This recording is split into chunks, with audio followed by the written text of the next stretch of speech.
The Elegoo Centauri Carbon first caught the attention of people because of its price point. For a Core XY printer, it was $100 cheaper than its direct rival, the Bamboo Labs P1S. But this was all back in Q1 of 2025. How well has it fared since then? In this video, we'll go about the goods, the bads, the uglies, and the what-ifs of the Centauri Carbon as of now. I got mine back in July, and that's about 6 months now. And for a guy that came from the Prusa Mini way back when, I stopped for a while and I got back into the hobby with this printer. So I consider myself a beginner again, and this is basically the beginner perspective of a guy who has spent about 800 hours printing on the Elegoo Centauri Carbon. Okay, so in this video, we're going to start with the uglies, the bads, the goods, and the what-ifs just to mix it up. So for the first ugly part of this printer, let's not beat around the bush. They promised an AMS system when it first came out. However, that does not seem like it's going to happen anymore. Releasing another printer in just less than a year called the Centauri Carbon 2, it doesn't bode well as well. Personally, I got the Centauri Carbon because I wanted the AMS system as well. It wasn't much for multicolor prints as much as I wanted to put 4 spools in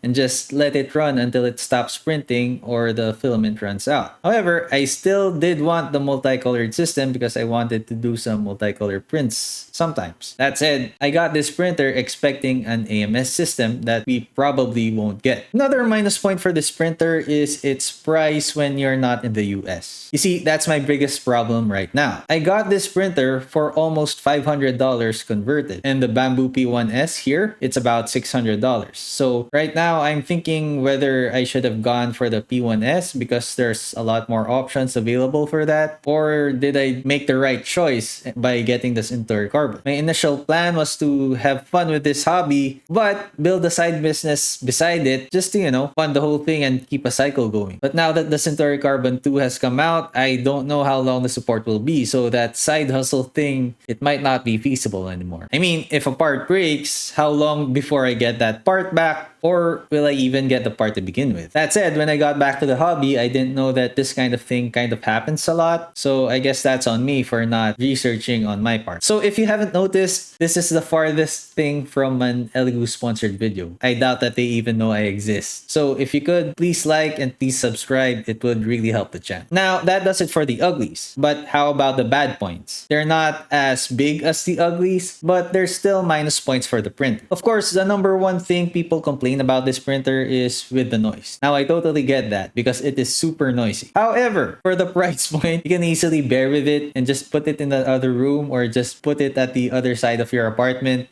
and just remember how much you saved. So there's that. Another bad point of this printer is that it's a hit or miss. But for me, when I got it, it had some dents here and there, but it didn't really affect the integrity of the printer. However, all my screws are stripped. So now I can't really mod it the way I want to. So the quality of life mods that you see in YouTube videos, yeah, those aren't possible for me. Of course, there are ways to fix it, but like I said, I'm a beginner and I'm not confident in doing the things that are being recommended to me. So if I mess that up, I'm down a printer and I only have one printer. So yeah, I opted not to do any of those. And that's why support is so important, because without the support, how will you fix your printer when something goes wrong? And oftentimes it does. Another bad point is some of the parts aren't readily available. I wanted to swap out my 0.4mm nozzle for a 0.6mm. However, when I checked the Amazon page of Elegoo, there weren't any reviews, so I didn't get it from them. I ultimately chose a third-party provider. But that does raise some flags over concerns of support. By the way, the thing about me swapping the 0.6mm nozzles, I made a video of that. You can check that out in my channel. It comes out at the same time this video does. So if you can, please check it out. That said, it's not all doom and gloom with the Centauri Carbon. I don't want to downplay the cons of this printer because you have to know that before you buy it. However, you do also need to know how good the printer is. Because when it's good, it's good. First off, when its parts were all stock before I changed the nozzle to a 0.6mm, I almost had no fails in prints. All the fails for prints were with earlier firmwares, which were now patched, and tangled up filaments. So aside from that, there were almost no failed prints aside from, the typical bed adhesion stuff, wet filament stuff, and,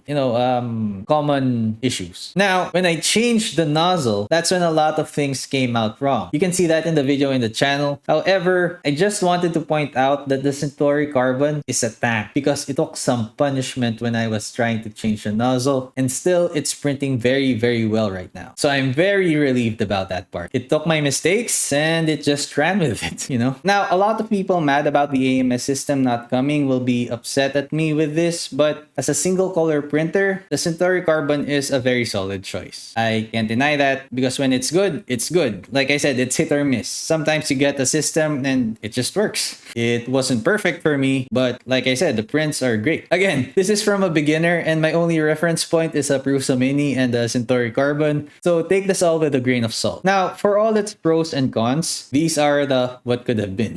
Now, I think if we got everything that was promised to us, I think everyone would have a solid competitor to the P1S and even the P2S because this was marketed to beginners and print farms. If a beginner got their hands on this at a low price, then they could have advanced their knowledge about 3D printing and just gotten better with it and just, discover a lot of stuff about it and just go with it. If it got to a print farm, I think they would have found it very, very lucrative because at its price point and its quality, that would have been a go-to for a lot of print farms. Long story short, this could have been a solid printer for both beginners and print farms. Now, just to build up on that, if the parts like the nozzles were more easily accessible, then just by virtue of the price point, this would have been a go-to printer because it would have been cheaper to get those other parts. So as a beginner, it would have been easier to experiment with a lot more things. I mean, really, it all adds up. Honestly, if you get a part from Elegoo, then you'd have a lot more confidence with the part. So not having that is just deterring other people from trying out new stuff. Now, last but not least is, of course, if we got the AMS unit. If we did get it, I'm pretty sure that it would have gotten a large chunk of the market share from the other brands. It's very unfortunate that we did not. And the backlash is just so bad that it's overshadowing